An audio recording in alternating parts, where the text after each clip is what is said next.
Hola, ¿qué tal? Bienvenidos a otro programa de Distrategia. El día de hoy vamos a hablar sobre APIs, APIs y la manera en que tú puedes conectarte al mundo o puedes conectarte a través de tu plataforma con otras plataformas. Las APIs o las APIs son muy importantes en la economía digital de hoy. Y, por ejemplo, en el caso de la banca, se utilizan para poder hacer conexiones entre fintechs y banca, por ejemplo, en algo que se llama Open Banking, que es lo que vamos a ver también hoy día. Y para eso hemos invitado a un experto en el tema, que es Alexandre Gómez, que trabaja en Sensidia, que es un especialista en APIs, en APIs. Así que con este programa, y porque lo necesitas para poder ser parte de una red de plataformas que conversan y comunican data, todas aquellas personas que necesitan estar conectados tienen que ver ese programa. Así que volvemos en breves segundos.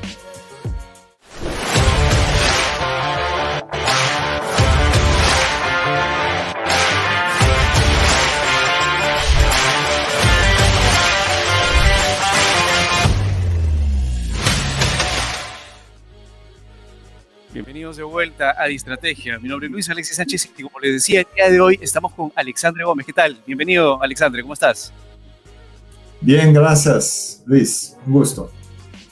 Alexandre, te hemos invitado porque eres uno de los especialistas en el tema de APIs, de APIs, y queremos entender primero qué es un API y por qué es tan importante en la economía de hoy. Perfecto, esa es una pregunta muy interesante y explicar APIs es algo difícil muchas veces, ¿no? Entonces, para ser bien directo, las APIs son un medio tecnológico para integrar sistemas. Básicamente es eso. Y lo hace de una manera estandarizada, con capacidad de recibir volumen transaccional y gestionar este volumen transaccional. La seguridad, un tema súper importante, el monitoreo de las transacciones que pasan por estas integraciones a través de APIs también es un tema muy importante para la banca, para todos los sectores, el retail, las aseguradoras, en fin. Entonces es un programa de computador que tiene la capacidad de integrar o canales o sistemas hacia otros sistemas.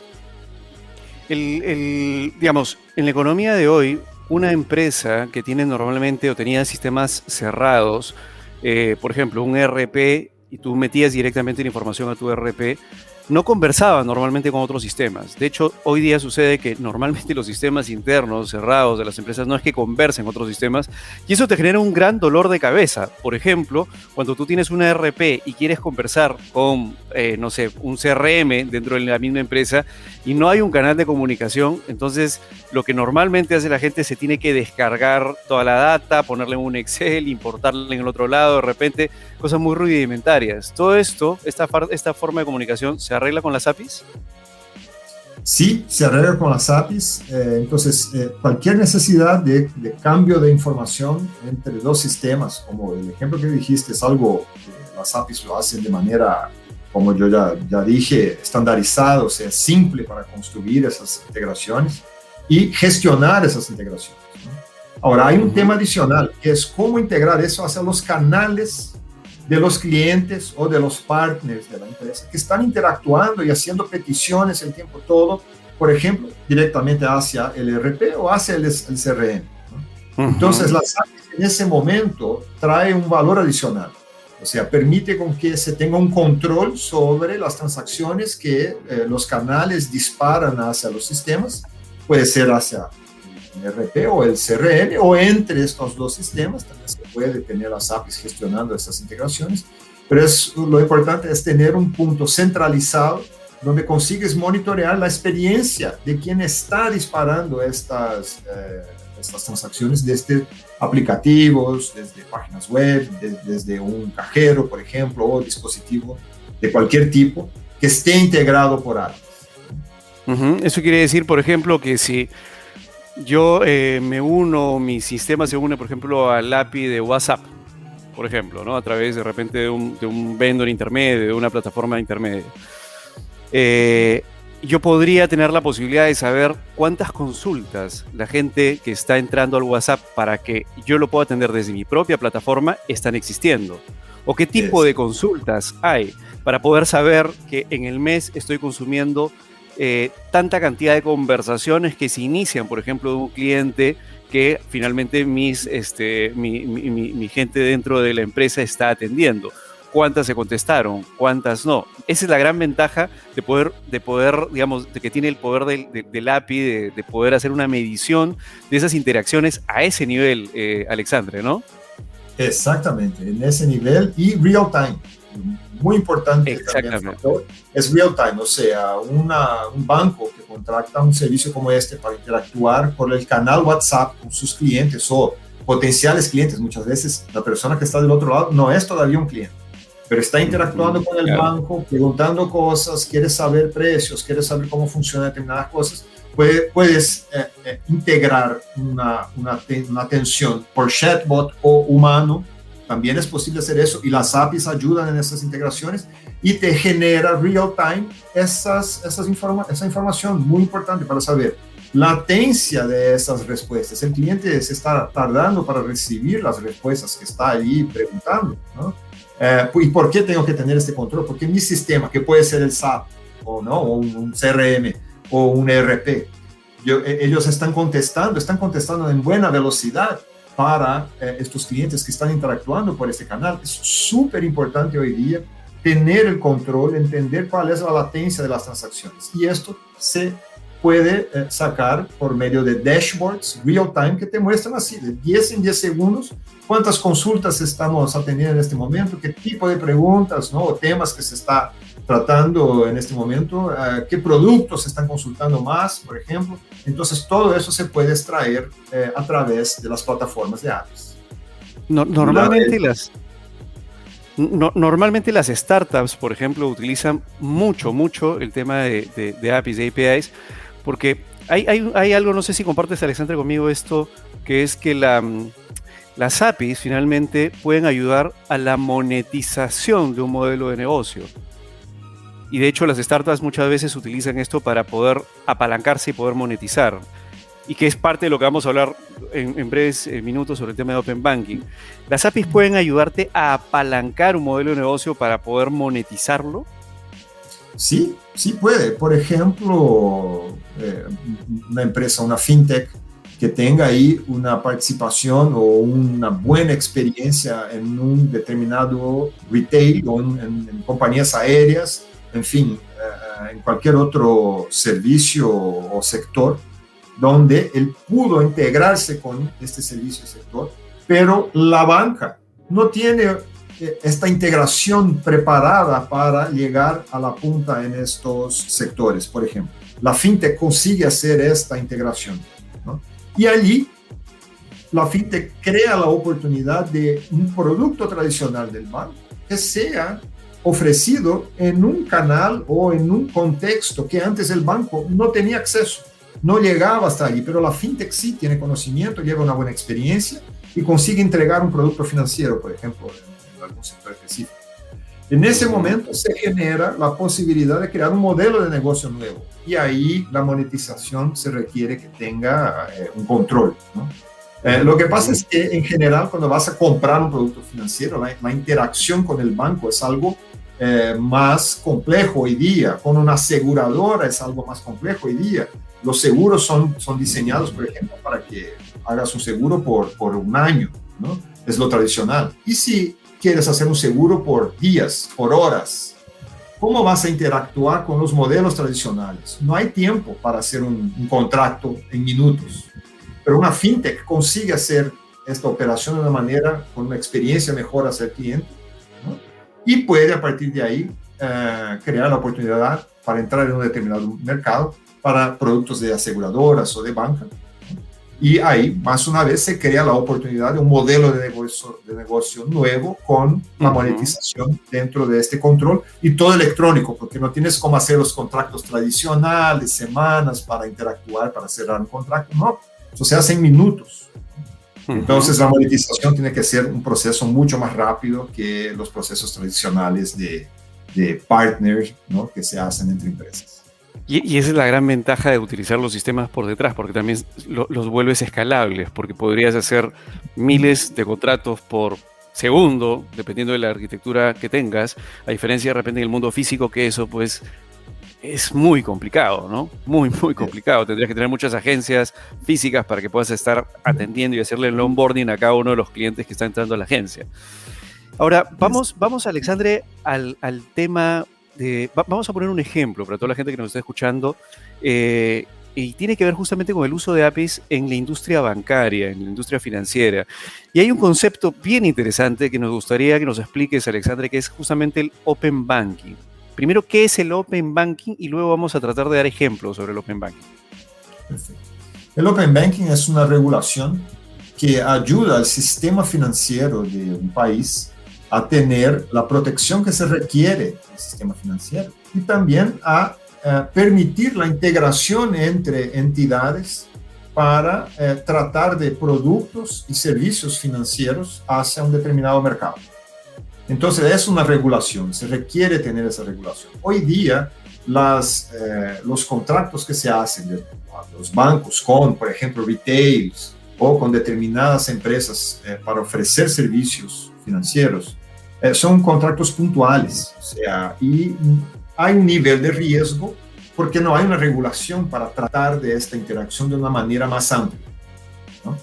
El Open Banking viene exactamente para permitir que las responsabilidades sean bien divididas entre un banco y una entidad intermedia, como por ejemplo una fintech, ¿no? O un partner del banco, para que ellos puedan interactuar productos y servicios financieros bajo las reglas y protección y con todo el control del sistema financiero del país y puedan llevar estos productos financieros y servicios hacia mercados que hoy día a veces ni tienen acceso a estos servicios. Entonces hay un tema también de no solo regulatorio, pero también de ampliación de la capacidad que la banca pasa a tener de llegar con sus productos en mercados más amplios, ¿no? Y más diversos. Es esto. El Open Banking, digamos que debe partir necesariamente entonces de una regulación del país para que pueda ser permitido el hecho de transaccionar, o no necesariamente. O sea, un banco sin regulación pudiera tener la capacidad de poder interactuar con una fintech, por ejemplo, para hacer un delivery de un producto que alcance a un público que inicialmente no alcanzaba, sin tener una regulación inicial en el país. Tiene que tener una regulación. El banco que va a participar de este proceso tiene que tener normalmente ya tiene como se dice, ya está habilitado a trabajar en el mercado financiero del país. Lo que pasa es que una fintech, por ejemplo, que no es una empresa del sistema financiero, es una empresa de tecnología, ella no tiene los registros. Y para tener los registros para interactuar en el sistema financiero, es un proceso súper complejo hoy día.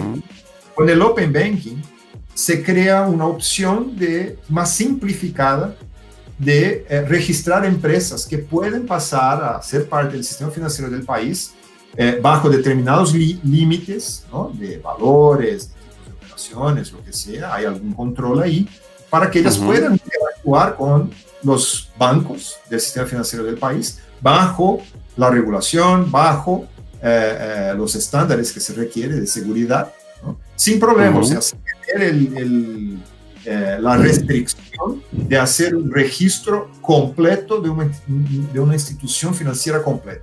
Entonces, el Open Banking abre opción para que empresas que no sean del sistema financiero puedan integrarse al sistema financiero con un registro simplificado y a partir de ahí todas las entidades están protegidas para poder interactuar productos y servicios financieros. ¿En qué países se está dando o ya se abrió esta regulación para que las fintech, por ejemplo, puedan estar dentro del paraguas del regulador? Perfecto. Bueno, todo comenzó en UK, ¿no? Las iniciativas todas fueron desde allí. Y hoy tenemos aquí en Latinoamérica ejemplos bien aterrizados, ¿no? Para la realidad que tenemos aquí. En México ya tienen su Open Banking, sus reglas de Open Banking colocadas en el mercado. Brasil también lo mismo. Y en general, este proceso se hace en etapas, ¿no? O sea, no es de la noche para el día que, listo, la regulación está lista y empezamos a operar. No, esto se hace en etapas. ¿Sí? Esto en el mundo todos los países hacen más o menos de la misma manera. Y estas etapas pasan por un tema que que es muy importante, que es cómo habilitar la integración entre empresas para operar servicios y productos financieros bajo el Open Banking. Se requiere una plataforma tecnológica que sea segura, que sea escalable, que se tenga trazabilidad de lo que pasa allí, que se pueda proteger los datos que pasan por ahí. Y lo que permite esto es la tecnología de APIs, son las plataformas de APIs que permiten eso. Entonces, lo que habilita la operación del Open Banking en los países, de todo el mundo, son las tecnologías basadas en plataformas de APIs. ¿Okay?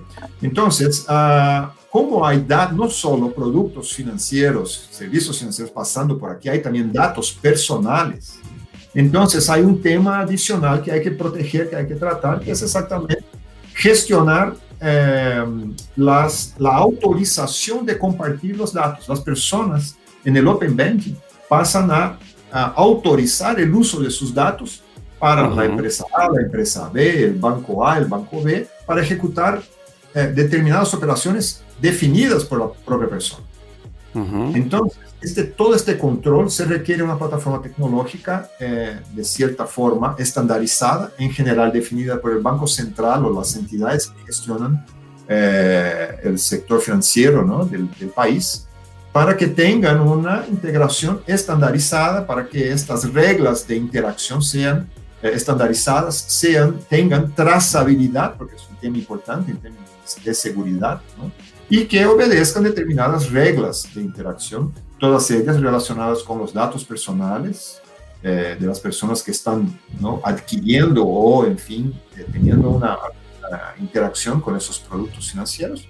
Y también para el tema de los valores financieros que están interactuando. Al final, hay una transacción financiera pasando por estas integraciones tecnológicas, ¿no? Entonces, los países empiezan por varias etapas. ¿Por qué?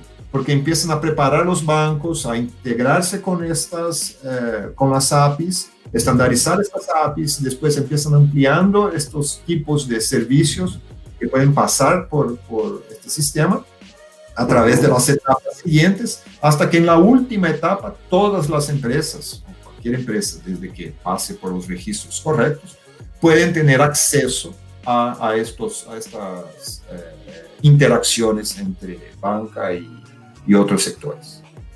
Pero eso es, o sea, fuera del hecho de que la tecnología pueda habilitar la capacidad de poder hacerse integraciones entre sistemas de bancos, fintechs, entre fintech, etcétera, en el Open Banking, la banca está obligada a que comparta los datos que el usuario, porque son finalmente datos de usuario, el usuario quiera compartir, o depende bastante de lo que la banca quiera disponibilizar de los datos de ese usuario para que ese usuario pueda usarlos y poder decirle él a la banca: quiero que en mi aplicación de presupuesto personal me mandes todo mi estado de cuenta con toda mi data. ¿De dónde parte digamos, la capacidad de poder hacer uso de esos datos que son propios, pero que el banco tiene? La persona es la dueña del dato, de su propio dato dentro de cualquier banco.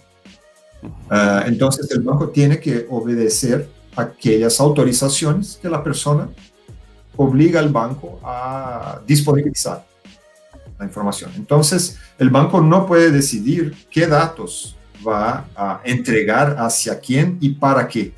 Quien decide esto es la persona. Entonces, hay un conjunto de APIs que tratan de todos los tipos de datos personales y, en fin, histórico, financiero que la persona tiene con aquella entidad, y la persona decide qué dato se va para cuál empresa y con cuál finalidad se va a usar ese dato.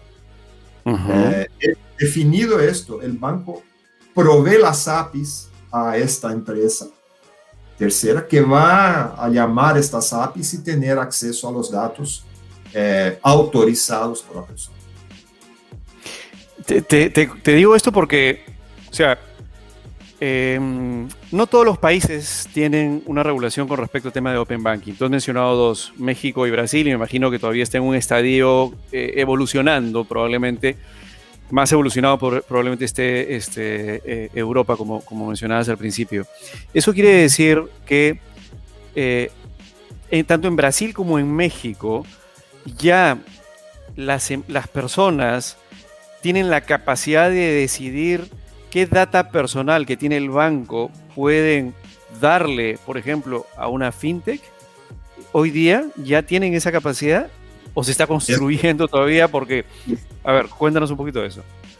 Sí, se está construyendo, exactamente. Todavía no se llegó a esa etapa donde la persona gestiona el consentimiento de uso de datos. Este es el término que se usa en el mundo todo, ¿no? Es una autorización, pero el proceso se llama consentir el uso del dato. Esto en general está allí, etapa 2 o etapa 3 del Open Banking en Brasil y más o menos por allí. Los dos países están en la etapa 1. Todavía no hay la necesidad de las personas autorizar o consentir el uso de sus datos hacia las entidades. Pero ya está previsto en las etapas siguientes que los bancos tengan esta funcionalidad técnica de recibir la autorización de la persona y habilitar el acceso a la empresa que la persona decidió. ¿Okay? ¿Eso va a ser obligatorio por regulación? ¿Eso va a ser obligatorio por regulación? Sí, va a ser obligatorio. Sí. Wow. Es la base del Open Banking. Wow. Entonces, es el control del tránsito del dato que está en las manos de las personas. Pero ahí la primera pregunta es, ¿pero cómo gestiono esto en un sistema financiero de un país? Entonces, el Open Banking muestra exactamente cómo hacer eso, usando como infraestructura que habilite todo eso, pura tecnología, a través de APIs. Entonces, te digo esto. Oh, sí, disculpa. Sí. Entonces, la primera etapa que los países como Brasil y México están hoy, los bancos tienen que crear APIs para exponer información sobre sus agencias, los productos que tienen, precios de sus productos, servicios que ofrecen al mercado, ¿no? Entonces, es información apenas del banco en una primera etapa, para que el banco desarrolle ahí la capacidad de interactuar con estas APIs bajo la estandarización que el Banco Central define en cada país. En una segunda etapa puede, por ejemplo, crear APIs para interactuar datos agregados y no personales. Pero, por ejemplo, el banco decir, mira, en un determinado barrio, en una determinada ciudad, la información que tengo de capacidad de crédito de las personas es X, ¿no? Entonces son datos agregados, es pura estadística que el banco puede compartir, ¿no? con el mercado. Y en una tercera etapa, ahí sí el consentimiento, ahí sí datos personales, individuales, pero bajo las reglas del consentimiento de las personas. Lo que tú mencionas es bastante fuerte, o sea, bastante fuerte en el sentido de cómo el modelo de negocio de toda la banca va a transformarse cuando estemos en la etapa 3, porque es probable que muchos de los negocios, digamos, alrededor de la banca sean mucho más fáciles de tomar para empresas que pueden ser fintechs o pueden ser big techs que van a tomar cierta parte de esa información para trasladarla a la pantalla que ya tiene una atención en un porcentaje alto del día de ese cliente, y eso va a impactar fuertemente en el modelo de negocio bancario ya cuando estemos en la etapa 3, ¿no? Sí, va a impactar y hay varias visiones. Hay personas que entienden que esto puede ser una amenaza para el sistema financiero, la banca actual, porque de hecho el mayor activo que los bancos tienen hoy es la información de sus clientes. Pero hay un beneficio también, hay otra visión que muestra un beneficio. Hoy hay personas que no tienen acceso al sistema financiero, porque no tienen un histórico con el sistema financiero. Entonces, todas las veces que esta persona, por ejemplo, va en un retail o en algún lugar a hacer una compra y quiere hacer un cálculo de un préstamo para saber si puede pagar en cuotas aquella compra, si los bancos no encuentran una información histórica de cualquier tipo sobre esta persona, el banco ofrece una tasa muy alta, porque no tiene cómo calcular la capacidad de crédito de esa persona. Ujú. Ahora, con el Open Banking, la oferta de esta tasa puede mejorar mucho si alguna información real de esta persona puede ser capturada en el mercado. Una vez esto autorizado por la persona, es muy seguro para el banco tomar aquel dato, hacer un cálculo más preciso de un producto mejor para esta persona y dar una opción mejor que el modelo tradicional. Ujú. Entonces, esto es una oportunidad de negocio. O sea, el banco va a pasar a poder tener acceso, o la fintech va a tener acceso a un dato del banco de un determinado cliente, que muchas veces involucra la venta de un producto del propio banco. ¿Por qué no?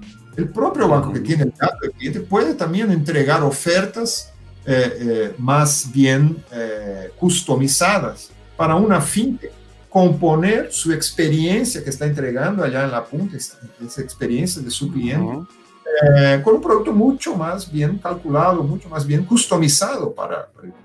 Entonces, es una oportunidad. El banco, por los métodos tradicionales, no conseguiría llegar a este cliente con las ofertas tradicionales que tiene, porque son caras, tienen que llevar en cuenta riesgos muy fuertes. Entonces, pasa a tener ahí, se comparte un poco la responsabilidad, se comparte la información, pero con el objetivo de llegar a una definición de producto más bien adecuada para aquella persona en el contexto que ella esté, ¿no? Depende del contexto donde la persona está requiriendo aquel préstamo.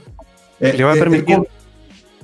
Le va a permitir a los bancos básicamente tener una amplitud de canales con los cuales puede interactuar y partners con los que puede interactuar que hoy día no los tiene, porque está aislado, está solo, tiene una sola oferta cumpliendo con toda la regulación bancaria detrás y tiene que hacerlo porque él es el frontend y él es el backend, todo en uno. Todo uno, exacto. Los bancos hoy están limitados a sus propios canales, ¿no? Por el modelo de negocio que fue construido. Ahora lo que se está haciendo es homologando o habilitando ecosistemas de negocios para los bancos. Entonces, sí, algunos pueden sacar el dato de otros, pero también ahí él tiene oportunidad en el mismo ecosistema o en nuevos ecosistemas participar con sus productos y servicios, interactuar con fintechs o con entidades que estén allí generando nuevos negocios, negocios puramente transaccionales en el sentido así de puro uso de tecnología, simplificados, controlados y regulados, que es lo mejor, con seguridad para todos. La fecha más o menos para México y Brasil de ir hacia la tercera etapa, a la etapa en donde ya hablamos de consentimiento del usuario, ¿para qué año más o menos está definido? ¿Cuál es el roadmap? Sí, para los dos países las únicas fechas definidas es etapa 1 y 2 aquí en Brasil, etapa 1 en México, que es en junio. Aquí en Brasil va a ser más o menos en junio ya la etapa 2, la 1 ya está funcionando, ¿no? Pero todos tienen como plan, las otras fechas no están definidas, pero el plan es llegar hasta inicio del año que viene o en el primer cuarto del año que viene con las etapas todas ya definidas y con fechas claras para operar. Es poco tiempo, en realidad. O sea, estamos bien cerca. Sí, muy poco tiempo. Y lo que va a determinar esto es la madurez, es como el mercado tiene la adopción del uso de esos servicios y la madurez que se va conquistando con el uso de esos servicios, ¿no? Entonces es un proyecto donde el propio avance de los beneficios y cómo el servicio se va desarrollando dentro del país va definiendo las otras etapas, ¿no?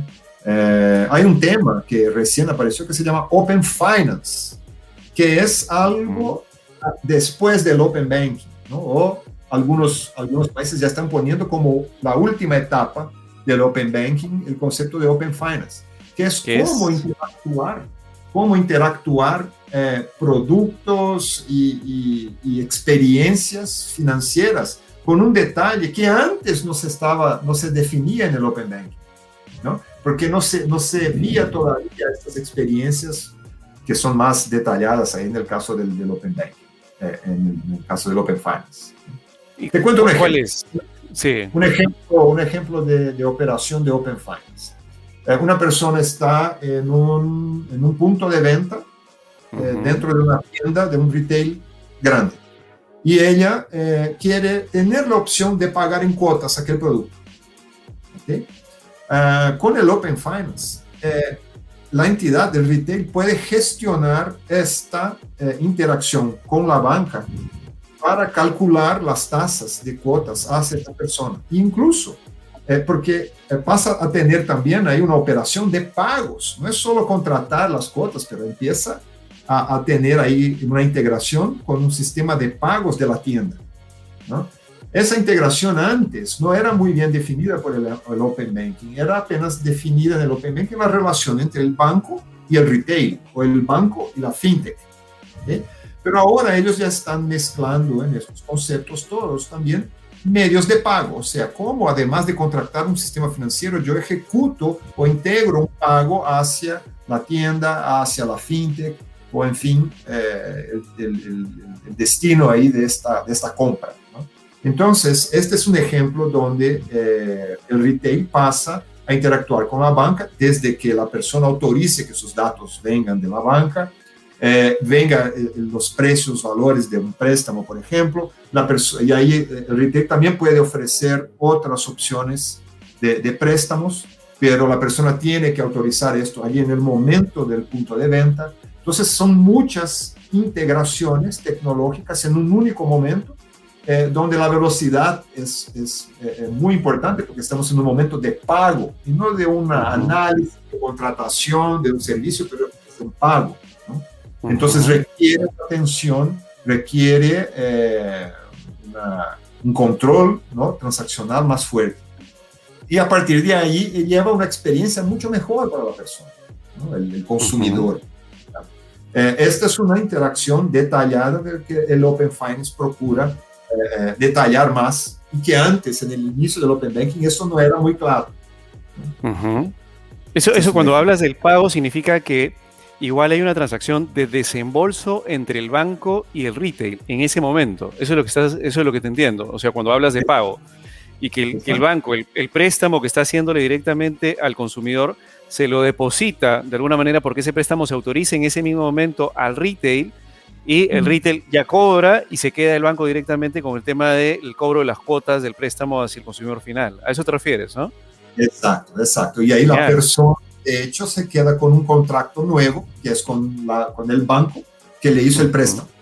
Entonces, se separa el pago del servicio financiero, pero ellos están integrados, ¿no? Son dos procesos separados, pero están integrados. Entonces, ¿cómo regular esto también bajo las necesidades que el mercado va a tener? Esto pasa a entregar al mercado opciones de pagos que son diferentes de las que tenemos hoy, que básicamente están basadas en tarjetas. Entonces hay un intermediario en esta transacción tradicional, como las operadoras de tarjetas de crédito, de débito, pero también se va a abrir opciones de tener otros medios de pago donde las entidades, directamente la banca y el retail, establecen esta relación de pago. Entonces es una gran noticia, ¿eh? Sí, muy buena noticia. Son modelos nuevos, interacciones nuevas, o sea, que también requieren regulación, claro. Y ahí el Open Finance, dentro del Open Banking, tiene la intención, el objetivo de cubrir esto también, en las últimas etapas. Desde el punto de vista de tecnología, no es que va a haber una plataforma única sobre el cual se van a hacer todas las transacciones, sino lo que va a haber simplemente es que cualquier entidad puede trabajar con sus propias plataformas o plataforma de terceros, de repente como la de ustedes, pero lo importante es que los protocolos de comunicación, digamos, entre APIs tengan un estándar de forma tal que si la entidad 1 trabaja con una plataforma y la entidad 2 con otra plataforma, el protocolo de comunicación de las integraciones sea el correcto, el que se haya definido como que cumpla con los estándares. ¿Es así, Alexandre? Exactamente, exacto, así es. De acuerdo, o sea, eso significa que no es que va a haber una sola plataforma, sino que cualquier plataforma puede conversar con cualquier otra plataforma, y eso le da apertura a la competencia también detrás de las formas de integración. Exactamente, así es. Y en todos estos casos hay la participación del Banco Central del país, porque alguien centralizado tiene que gestionar apenas la interacción. ¿Okay? No va a gestionar toda la transacción, pero la interacción. Entonces, en Brasil, por ejemplo, hay una entidad que genera lo que es llamado de token para garantizar que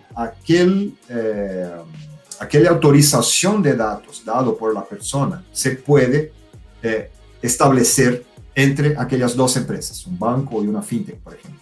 Entonces, todas las veces que la fintech va a acceder al dato de la persona en el banco, usa el token generado por la entidad del Banco Central que trata de este tema. Entonces, todos ellos están usando el estándar, ¿sí? El banco está usando el estándar correcto, la fintech está usando el estándar correcto, están homologados para hacer uso de estos servicios, pero quien gestiona las autorizaciones y genera la clave de acceso es una entidad centralizada en general dentro del Banco Central del país. Eso quiere decir que cuando un banco quiere hacer tener una relación con el primer retail, entonces el banco tiene que ir al Banco Central y decirle, ok, voy a hacer una relación comercial con este retail, genérame una token para que yo la pueda utilizar con mi proveedor, por ejemplo, de plataforma de APIs como Sensidia, para que Sensidia sepa que va a usar esa token en todas las transacciones que va a haber entre el ID 1, en la base de datos, digamos, de los que componen los que proveen el servicio, que es el banco, y el ID 2, que es el retail, por ejemplo. Esa va a ser la lógica.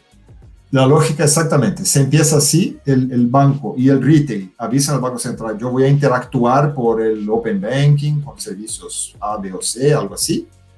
Deja eso definido. Cuando llegue el primer cliente en el retail, que dice, mira, yo quiero que mis datos del banco X venga, que uses aquí, retail, mis datos para hacer una operación aquí de préstamo a través de mi propio banco, por ejemplo. ¿No?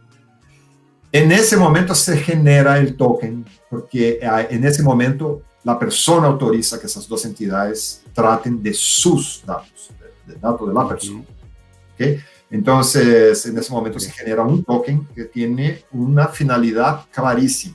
Interactuar del banco A para el retail de los datos de la persona X con la finalidad tal. Y listo. Y ahí tienes la trazabilidad de esta transacción. ¿Esa token se genera, digamos, se genera en el Banco Central? Sí, cada país elige alguna entidad específica, pero en general sí es así. Es una entidad ligada al Banco Central. Ya, ok. Entonces la token se genera por transacción, digamos, por cada transacción. Sí, por cada transacción que autoriza el tránsito de un determinado dato de una determinada persona para una determinada finalidad. Claro, previamente en la base de datos del regulador debería estar que esa token es posible de ser generada porque la relación entre estas dos entidades también ya está en la base de datos y sabe que la entidad A y la entidad B pueden generar esa relación y por lo tanto se puede crear un token a partir de esa vinculación, ¿no? Perfecto, yes. Ya, ok, ya voy entendiendo. ¿Y cuándo vamos a tener Open Banking en el resto de Latinoamérica? Mira, solo implementar las etapas y ahí ya empezamos, pero no es tan sencillo. Del punto de vista tecnológico, así, hay varios estándares, así, es muy, ya está bien abierto el tema, ¿no? Pero requiere sí de tratar de la parte de regulación, ¿no? Ese es el primer paso, o sea, las entidades del gobierno, del Banco Central, de los representantes de la banca, los representantes del otro lado que quieren acceso a información, se sientan, y en general fueron así, la mayoría de los diseños, ¿no? del Open Banking, y allí ellos diseñan cómo pueden crear este ecosistema de interacción, ¿no? Y de allí salen las leyes, sale la regulación y enseguida esto separado en etapas para la implementación. Es así. De acuerdo, no de es acuerdo. complejo, lleva tiempo, claro, pero es algo bien controlado, o sea, hay varios modelos. De acuerdo, pero es que, digamos, es tan importante el hecho de que los consumidores tengamos la propiedad de nuestra data, de forma tal que con nuestra propia data podamos definir qué otros proveedores pueden usarlas para nuestro beneficio, ¿de acuerdo? Que, digamos, es importante que se aceleren estos procesos. O sea, felicitaciones por México, felicitaciones por Brasil, pero el resto de Latinoamérica debería también estar encaminado hacia ese esquema. Porque lo que vemos finalmente son, entiendo, casos o alianzas que no están dentro del ámbito del Open Banking, sino son casos, por ejemplo, en Perú como Interbank con Rappi, ¿no? Y el RappiBank, pero no está dentro del marco de Open Banking como regulación de país, sino es un tema de puesta de acuerdo entre dos entidades. Es así, ¿no? Sí, así es. Hoy día es así. No es escalable, pero funciona. Sí se puede hacer así sin ningún problema, pero no es escalable. Tienes dificultad de participar de ecosistemas donde hay varios de un lado, varios del otro. O sea, de hecho, el modelo del Open Banking ayuda a dar escalabilidad a los negocios basados en eso. No, genial, André. Entonces, nada, o sea, creo que al final la moraleja al final del día es: fijémonos en el impacto que va a haber cuando esté en la etapa 3 México y Brasil, ¿no? Porque eso les va a abrir la puerta para hacer una serie de cosas que de repente ahorita ni siquiera nos podemos imaginar, pero ya solamente el hecho de poder transaccionar con esa data es una posibilidad tremenda en beneficio del consumidor. Y eso de ahí, la idea es que baje también a todo el resto de países en Latinoamérica para que se puedan hacer cosas importantes. ¿Cuánta gente no quisiera de repente en su saldo de estado de cuenta, algo súper básico, ¿no? Bajarse todo el historial de su estado de cuenta, pasarlo ni siquiera a una fintech, pasarlo a cualquier otro sistema que le pueda generar reportería, alertas, notificaciones, etcétera. Cosas muy sencillas de finanzas personales, por ejemplo, y que hoy día no se puede, porque a pesar de que es tu data, no puedes ni siquiera decirle al banco: dame mi propia data, ¿no? Exacto, exactamente. Sí, eso es, hoy día ya hay un problema en eso. Si quieres concentrar todos tus datos financieros en un único aplicativo que no sea de uno de los bancos, ¿no? Hoy no hay cómo, hoy esto está fuera de regulación, ¿no? Y con el Open Banking vas a poder tener un aplicativo que va a concentrar allí todas tus tarjetas de crédito, todas tus cuentas, todas tus inversiones, y vas a conseguir ver esto de una manera consolidada, ¿no? En una única fuente de información que te genera mucho más insights, ¿no? Y que te pueden ofrecer productos, incluso de esas empresas todas de donde ya tienes productos. Entonces, es otro nivel de interacción y de experiencia. Y se abre la competencia también tremendamente, eso es súper bueno, porque vas a tener la competencia probablemente a un clic de distancia, y solamente diciendo necesito un préstamo de tanta cantidad de plata puedes disparar a todas las entidades que cumplen con el monto y con de repente el nivel de riesgo que tú previamente tienes, y que un buró de crédito rápidamente pueda conectarse con el banco para determinar en ese momento tu riesgo y obtener rápidamente: mira, tengo clic y ya tengo 3 alternativas del banco A, del banco B y la fintech C, por ejemplo. O sea, se me ocurre un montón de cosas que a efecto del consumidor serían pues muy buenas, ¿no? Sí, sin sombra de duda, exactamente como mencionaste, así es, este es el objetivo.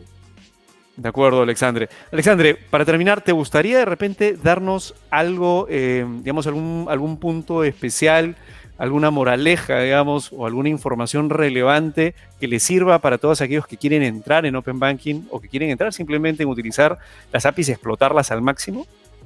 Sí, mira, muy un tema que vemos en la madurez de los negocios, ¿no? Del sistema financiero, de clientes que son hoy de Sensedia, del sistema financiero, de las empresas de medios de pago, de los retails, ¿no? Es muy importante proteger los sistemas de la empresa usando una capa de plataforma de APIs que pueda interactuar con los canales propios y canales de terceros, de manera que tenga seguridad para operar estas transacciones y tenga visibilidad, trazabilidad. Entonces, esto es una inversión que ni todos los sectores hicieron, y se requiere hoy día potencializar, hacer uso de todos los canales digitales a que las empresas pueden llegar, o canales propios o a través de ecosistemas o partners, y esto requiere que la empresa tenga esta visión de una estrategia digital, ¿no? La estrategia digital es la base para el Open Banking, es la base para los negocios del futuro, ¿no? Es eso. Y está en el lugar correcto. Justamente de eso se trata este programa de estrategia digital. Porque finalmente las entidades, hay que entender eso, ¿no? Cada uno probablemente se ha mirado al ombligo, a uno mismo, diciendo voy a hacer mi mejor app, voy a hacer mi mejor plataforma mía y de mis clientes. Pero lo que hay que entender es que el mundo digital implica data. La data es el activo finalmente tangible, valioso en el mundo digital. Y si solamente tú estás como empresa mirando tu propia data, entonces vas a perder, porque quien compite tomando la data que produce esta empresa con sus clientes, más la data que existe en el ecosistema, y suma todas esas datas, la capacidad de apalancarte con toda esa información es muchísimo mayor y puedes generar mucho más valor para tus clientes con nuevos modelos de negocio colaborativos probablemente, pero explotando lo más importante en este mundo digital, que es la data. Y para eso, qué mejor que tener una estructura debajo para que puedas transaccionar esa data ida y vuelta, monetizarla, enviarla a otros lados, recibirla a otros lados, y a partir de saber que tienes la capacidad de obtener toda esa data, generar un modelo de negocio mucho más robusto para poder monetizar. Así es, Alexandre. Muchísimas gracias por participar en Distrategia y por darnos esta muy buena noticia en realidad. Esperemos ahora ver cómo le va a México y a Brasil y esperemos, por favor, que Latinoamérica también exista. Ya empecemos con el tema del Open Banking, por Dios. Ok, Alexandre, muchísimas gracias, un gusto. Muchas gracias, un gusto. Nos vemos. Un gusto haberte tenido acá en el programa. Amigos, eso es todo por el día de hoy. Ya saben la importancia de las APIs, ¿de acuerdo? Así no estén en el mundo financiero, en el mundo bancario. Ya he escuchado, Alexandre, tú eres un retail, ¿de acuerdo? Tú eres como retail, deberías ya estar pensando en cuál va a ser tu estrategia de APIs para poder, cuando salga la tercera parte o la fase 3, poder conectarte con un banco y ofrecerle, así seas un retail pequeño, ofrecerle préstamos para esa compra de producto a tus clientes. Pero la idea es que te prepares desde hoy, porque no es tan sencillo igual construir o, digamos, homologar una plataforma de un proveedor. Hay que hacerlo con tiempo y hay que hacerlo bien. Amigos, eso ha sido todo por el día de hoy en Distrategia. Muchas gracias, Alexandre, y nos vemos en el siguiente programa con más de estrategias ganadoras para una economía digital. Cuídense, nos vemos. Chao, chao.